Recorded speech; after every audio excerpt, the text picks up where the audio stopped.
Makibahagi sa aming balitaan.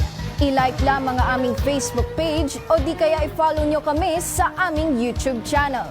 Para naman sa inyong comments, suggestions at public service announcements, mag-email lamang dito sa IBC. At yan ang mga makabuluhan balitang aming nakalap. Muli po kaming magbabalik bukas. Maraming salamat, Pilipinas. Ako po si CK David at ito ang IBC Tutok 13. Kaibigan ng bayan, kaibigan ng katotohanan.